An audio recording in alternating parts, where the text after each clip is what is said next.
significant recommendation.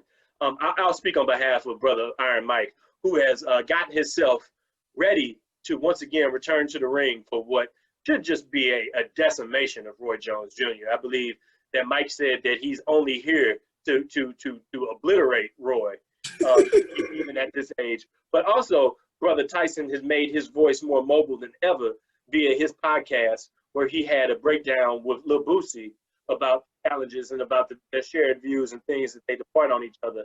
I think that Mike would be a strong parliamentarian within the ranks of the court. If somebody's talking that yap next to him, you know that Mike ain't gonna wait to clean that up. I think that he could pressure some votes. He could pressure some votes going the way that they needed to. So I would like to make the first MAFA recommendation forward for Iron Mike Tyson for the U.S. Supreme Court. Yeah, I'm with Iron Mike 100%. Also, man, if anybody has not get a chance, watch that Boosie thing. Boosie is a thug-ass dude from Louisiana. And Mike Tyson's got him broken down, really thinking like, Mike Tyson also might need to be a therapist too. I don't know if or life coaching. Has he thought about these other sides of professions that he could go I think into? Mike Tyson life coach is, since the Mike Tyson mysteries have ended on Adult Swim, now Mike Tyson life coach should come into play. That makes sense. Yeah, I'm 100% with Mike. And also Mike could look at people as well and bring up certain certifications. It was a time when I got in a fight with Mean Joe Green in the parking lot, and you know I knew it was wrong, but I had to knock him out. So we got to knock out this thing with discrimination. So I could just see him relating random stories back to something that's within his, and the funny thing is these are in his briefs, in his decisions, written like this. This is not said. This is all his briefs. He said when Mean Joe Green and me got a fight outside of Dapper Dan's, I knew that I had to stop racism. Yeah, Mike Tyson. Mike Tyson for the Supreme Court. Up next, this is one that we went back and forth on, and you give the story about it, how we settled on it. But we felt like we needed a judge, an actual judge, probably. Someone with real law experience. So you kind of went through this. You kicked this process off. So I'll leave it to you to kind of walk. So first, I went with Judge Judy. And we decided not on Judge Judy and then also on Judge Mathis because of their age. Judge Judy is getting up there. I believe she may be close to 80 something. So we wouldn't have. I also could never see either one of them taking the pay cut that required being on the Supreme Court. That's true too. Yeah, that's true. They getting broke off. Yeah. So we decided on just on the new divorce court. What is her name? Judge Faith Jenkins. Judge Faith Jenkins, who just married the great singer Keenan Lattimore recently, during COVID. Shout out to them. Black love perseveres. Yes, sir. So, but she be on them, and she's smart enough. She's, she knows law for real. She's a real lawyer. I believe she went to LSU for law school. She was on TV. Wasn't even aware of her until maybe about a month or so ago. And I was walking, it just happened to be on that channel that she was on. I was walking in another part of the house, and I heard somebody getting snapped on, and I was just like, well, Tiffany's not home, and I'm not in the other room, so there's no way. Who's talking to somebody like that? And there was some white dude that was trying to talk over her, and she gave him that voice, like, you're not gonna do that. Like when that black lady was on that BET town hall with Donald Trump.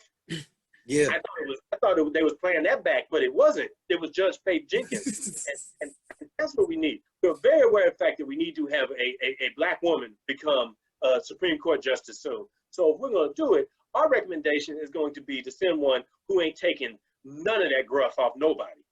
Yeah, shout out to one I would have chose before, but she retired, Judge Lynn Toller, who she took on divorce court. Okay. She'd be getting after people too.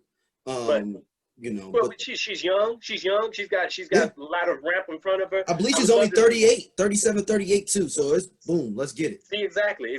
So I'm all about that. I hope that's our second one. And now our final recommendation is going to be the distinguished comedian, Brother Bill Burr. Now people would be like, man, a white man? Like, no, this is a different white man. He actually is a wild card. We don't know where he's going to come on. This is a different white man. Thank you. That is a good way to put it. Bill Burr, who delivered the most, until maybe Dave Chappelle this past weekend on SNL, but Bill Burr's came out of, I think, further out of left field than anybody else's. condemnation of how the woke movement was kidnapped and taken for a ride by white women.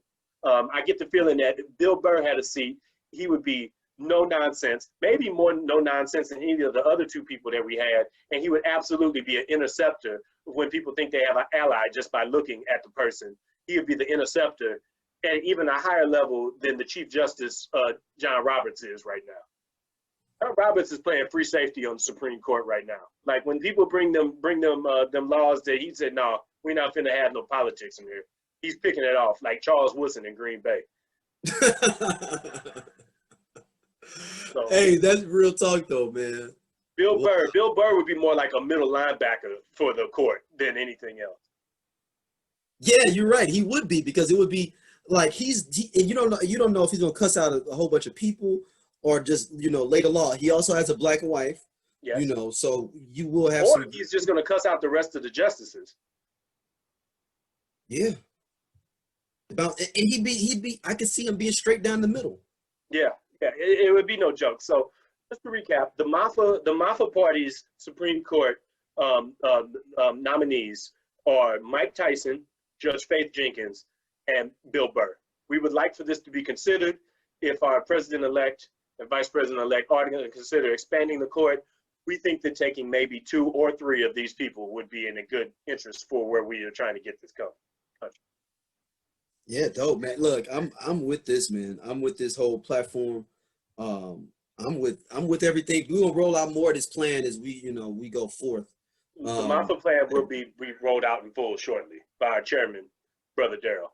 Thank you. I mean, I appreciate everybody that's been supporting, asking about the MAFA movement. Soon we'll be having some MAFA apparel coming soon as well. Yes. So look out for that. I hope you all wear it, not around your parents. No. Yeah,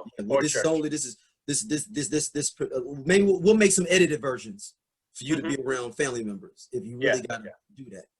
Yeah, when you're taking a plate out to Waka Flocka in the garage, you could throw in this hoodie because it's gonna be kind of cold. Throw in that hoodie, and you can walk down there. Maybe give him one too while he out there, because the door open because people smoking. Right. So, and you know what? Waka Flocka might want to be in the garage anyway, since you just saw about people smoking. He might want to be in there anyway. True.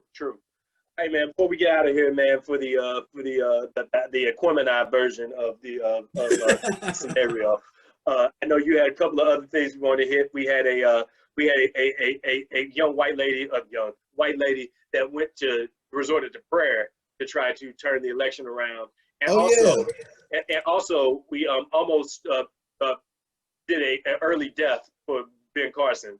But that wasn't necessary. That was actually we're gonna put on the Summer Jam screen real quick for everybody. We were updating we updating everybody with everything that we're doing. So hold on, we're gonna put it on the Summer Jam stream. Hold on.